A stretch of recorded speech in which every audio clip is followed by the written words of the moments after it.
Bonjour. Alors aujourd'hui, comme indiqué dans le titre, une intégrale un petit peu moche.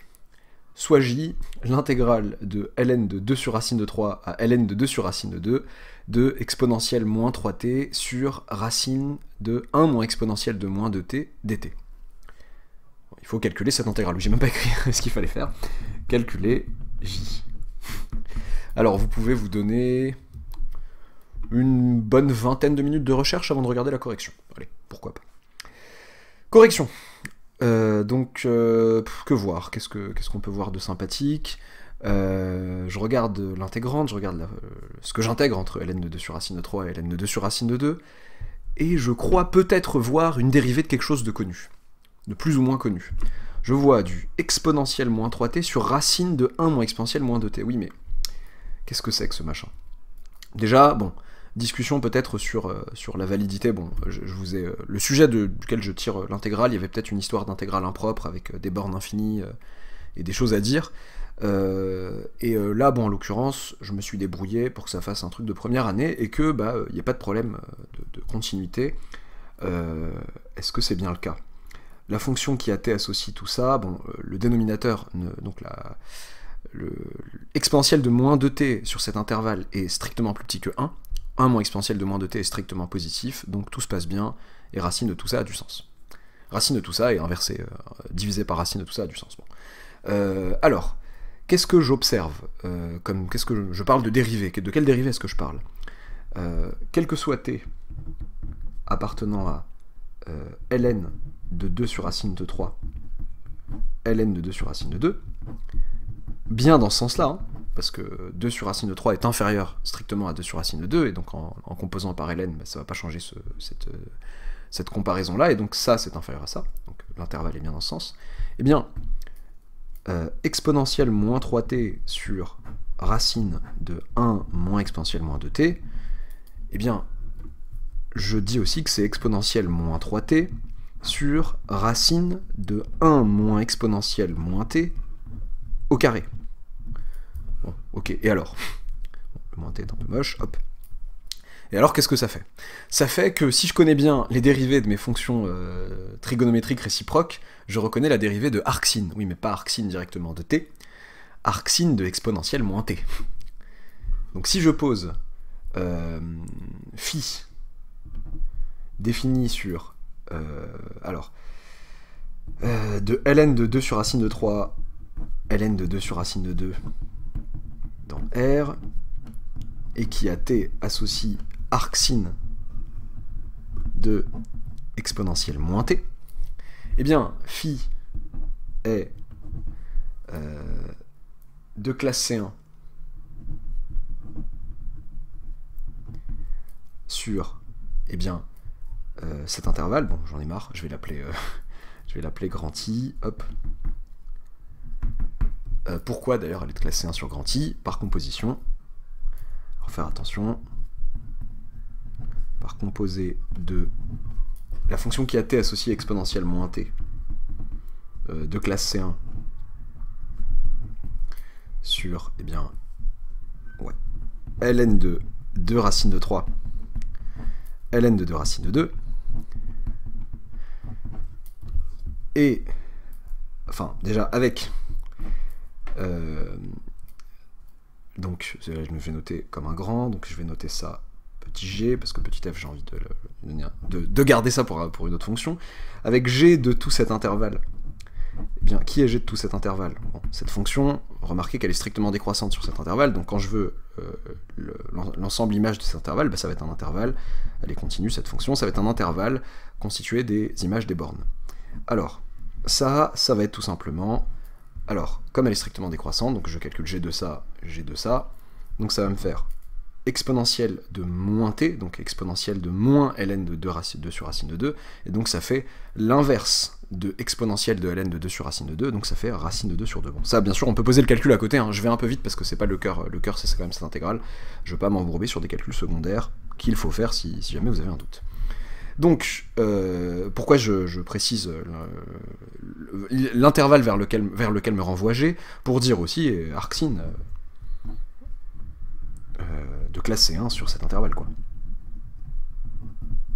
Attention, je rappelle que arcsin est bien défini sur -1 fermé, mais n'est pas dérivable en -1 ni en 1. Et arcsin de classe C1 sur racine de 2 sur 2, racine de 3 demi, qui est inclus strictement, qui est inclus, pardon, dans -1 ouvert, strictement. Ok, alors, quel est l'intérêt de tout ça? Bah, c'est de dire, bon, regardez, j'ai une fonction de classe C1, je peux la dériver, quel que soit t appartenant à i, phi' de t, bah, ça nous fait, par dérivée d'une composée de fonction, donc moins exponentielle moins t, dérivée de l'intérieur, fois la dérivée de arcsin, donc la dérivée de arcsin, c'est arcsin de x, ça serait 1 sur racine de moins x carré, donc là c'est 1 sur racine de 1 moins, et donc de la fonction du terme intérieur, exponentielle moins t au carré. Ok. Et donc c'est pas tout à fait ce que j'ai là, mais c'est ce que j'ai là, enfin ce que j'ai là c'est ça multiplié par un certain facteur. Donc, eh bien, exponentielle moins 3t sur racine de 1 moins exponentielle moins t au carré n'est autre que phi' de t fois, donc pour avoir, puisque là avec phi' de t c'est moins exponentielle moins t, fois moins exponentielle moins 2t. Ok, bon. Qu'est-ce que je peux faire avec ça? Donc ce que j'intègre, c'est ça finalement. Ça peut faire penser à deux choses. À une IPP, mais bon, c'est-à-dire qu'on primitive phi', donc on se retrouve avec phi, bof, et on dérive ça. Bon, on va se retrouver avec du arcsinus fois de l'exponentielle, bof, bof, bof, bof. Ou alors, comme le laisse présager le nom que j'ai choisi, un changement de variable. Donc en fait, à ce stade, on sait que j, c'est l'intégrale de ln de 2 sur racine de 3 à ln de 2 sur racine de 2 de phi' de t, donc j'aurais pu en profiter, bon, on va mettre le moins là, ça va changer les bornes, mais c'est pas grave, phi' de t fois exponentielle de moins de t dt. Si vous avez plus en tête la formule du changement de variable, je vous invite à revoir la vidéo calcul d'une intégrale par changement de variable. C'était avec une intégrale un peu plus simple, entre guillemets, où je présentais en détail la formule. Ok, alors, eh bien, là, il faut, si vous vous souvenez de ça, il faut reconnaître, donc phi', donc phi, ça va, c'est une fonction de classe C1 sur machin, tout ça, ça c'est cool. Et il faut maintenant reconnaître f de phi de t, où f est une fonction de classe C1 sur au moins un intervalle vers lequel me renvoie phi. Non, j'ai dit de classe C1, f une fonction continue, pardon, il faut juste que f soit continue sur un intervalle. En fait, ça, il faut que je reconnaisse f de phi de t. Quel que soit t appartenant à i, exponentielle de moins 2t, il faut que j'arrive à l'exprimer à l'aide de phi de t. Oui, mais phi de t, c'était arcsin de exponentielle de moins t. Donc exponentielle de moins 2t, comment je vais pouvoir dire que c'est quelque chose qui dépend de arcsin de exponentielle moins t? Qu'est-ce que je fais à arcsin de exponentielle moins t pour arriver à exponentielle moins 2t? Bon, déjà, je vais dire, bon, écoutez, arcsin m'embête, je vais dire que c'est sinus de arcsinus de ça, donc il n'y a pas de problème. Sinus de arcsinus d'un réel compris entre moins 1 et 1 strictement, bah, moins 1 et 1 même largement, c'est toujours ce réel, donc là c'est exponentielle moins t pour l'instant. Mais donc pour que ça fasse exponentielle moins 2t, il faut que j'élève au carré. Donc pour que j'écrive ça de manière plus jolie, bon, c'est sinus carré de arcsin de exponentielle moins t en fait. C'est autrement dit sinus carré de phi de t. Ok, donc en fait, mon intégrale j là, c'est l'intégrale, donc j'en profite pour changer les bornes, de ln de 2 sur racine de 2 à ln de 2 sur racine de 3, de, eh bien, phi' de t, f de phi de t, dt, avec f, la fonction qui à t associe sinus carré de t, du coup. Remarquez que ça c'est f de phi de t, c'est pour ça que c'est sinus carré de phi de t. Et cette fonction est continue sur R, je vais même pas me casser la tête sur l'intervalle d'arrivée vers lequel me renvoie phi, etc. Et juste continue sur R. Voilà, allez, continue sur tout R, quoi. Ok, sympathique, bon bah je peux utiliser ma formule de changement de variable. Donc, le problème c'est que, pour l'appliquer, il faut, enfin le problème c'est pas un problème en soi, il faut juste calculer phi de ça et phi de ça.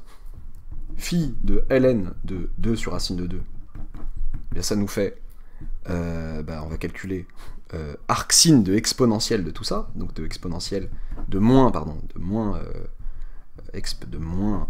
ln de 2 sur racine de 2. Donc si vous voulez, bah, exponentielle de, donc moins ln de 2 sur racine de 2, c'est ln de racine de 2 sur 2, donc ça fait arcsin, si vous voulez bien comment dire, m'épargner ce petit détail, donc ça c'est ln de racine de 2 sur 2, du coup, Et donc exponentielle de ln de racine de 2 sur 2, donc c'est racine de 2 sur 2, donc c'est juste arcsine de racine de 2 sur 2. Arcsine d'un réel compris entre moins 1 et 1, je rappelle que c'est l'angle compris entre, pas me tromper, entre moins pi sur 2 et pi sur 2, dont le sinus vaut ce réel. Quel est l'angle compris entre moins pi sur 2 et pi sur 2, dont le sinus vaut racine de 2 sur 2? Eh bien c'est tout simplement pi sur 4. Il n'y en a qu'un seul et c'est pi sur 4. Et phi de ln de 2 sur racine de 3, vous voyez venir... vous comprenez pourquoi j'ai choisi ces bornes-là, bon, que ce soit sympa. Eh bien ça fait arcsinus cette fois-ci de racine de 3 demi, avec le même calcul, avec le même raisonnement, et ça nous fait... Bon, on cherche l'angle compris entre moins pi sur 2 et pi sur 2 dont le sinus vaut racine de 3 demi, et cet angle c'est pi sur 3. Ok, donc en fait J, je sais qui c'est. Hop, table un peu poussiéreuse.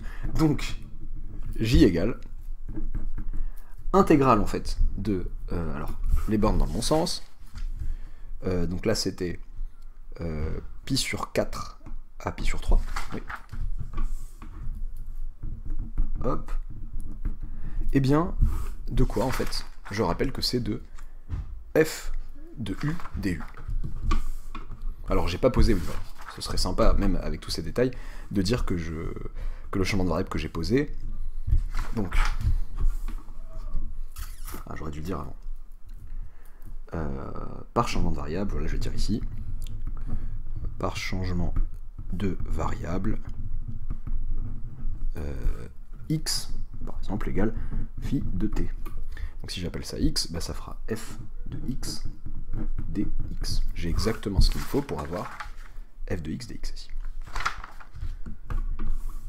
Ok, et donc ça me fait l'intégrale de pi sur 4 à pi sur 3 de qui était f, c'est la fonction qui a x associe sin carré de x, donc sin carré de x, dx. Ouf, je me retrouve avec un exo un peu plus classique, enfin là j'ai gagné le droit de souffler un peu et me dire, bon bah là, ça je sais calculer de manière un peu plus classique, sinus carré, l'intégrale de sinus carré, bon, faut savoir linéariser, donc se rappeler, si on n'a pas la formule directement en tête, que sin carré de x plus cos carré de x, bah ça fait 1, ok. Ouais, j'aurais dû faire dans l'autre sens. Cos carré de x, pardon, plus sin carré de x, ça nous fait 1. Cos carré de x moins sin carré de x, si on a bien ces formules en tête, ça nous fait penser à cos a, cos b moins sin a, sin b, mais là c'est le même a et le même b, donc c'est cos de a plus b, mais là c'est cos de x plus x, et donc cos de 2x. Donc, si je veux juste du sin carré, je vais faire cette ligne, plus, du coup, cette ligne moins cette ligne, divisé par 2. Et donc, si je fais cette ligne moins cette ligne divisé par 2, j'obtiens que sin carré de x, c'est 1 moins cos de 2x, le tout divisé par 2. Et je me retrouve avec 1 demi, donc si je sors le 1 demi qui est là, de l'intégrale de pi sur 4 à pi sur 3, de 1 moins cos de 2x, dx. Et donc, je me retrouve avec 1 demi, donc je primitive tout ça, donc ça me fera x moins sin de 2x sur 2, pi sur 4, pi sur 3. Et ça me fait donc 1 demi de pi sur 3 moins sinus, donc de 2 pi sur 3, bon, en plus on se retrouve avec des calculs d'angle, c'est chiant, sur 2, moins pi sur 4, plus sinus de pi sur 2, génial. Ça nous fait donc 1 demi, donc pi sur 3 moins pi sur 4, donc ça va nous faire du pi sur 12, 4 pi sur 12 moins 3 pi sur 12, donc pi sur 12, sinus de 2 pi sur 3, donc c'est bien de se rappeler que, sinus de 2 pi sur 3, donc c'est sinus de pi moins pi sur 3, et c'est donc sinus pi sur 3, sinus de pi moins x, c'est sinus x. Oui, mais sinus de pi sur 3, ça fait racine de 3 demi. Donc là, ça fait racine de 3 demi, le tout encore divisé par 2, donc racine de 3 quart. Moins, donc pi sur 4 c'est bon, on a dit, plus sinus pi sur 2, sinus pi sur 2 c'est 1, plus 1 demi. Bon, c'est pas très joli, voilà ce que ça donne. Petite remarque, enfin si on s'est pas trompé dans les calculs, et je vois pas de raison pour lesquelles on se serait trompé dans les calculs.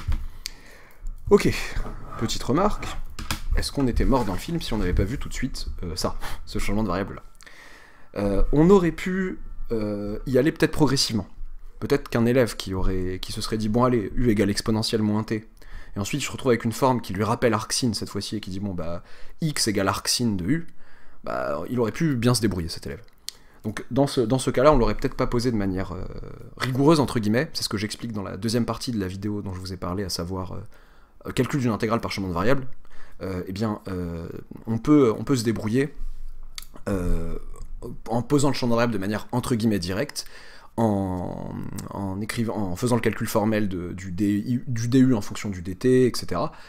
Et en justifiant bien que la fonction du changement de variable elle est bijective, strictement croissante ou strictement décroissante, et de classe C1. Et avec ça, on peut se débrouiller pour retrouver cette valeur-là. On peut se débrouiller par étapes pour retrouver cette intégrale et savoir la calculer après. Voilà, une intégrale un petit peu moche.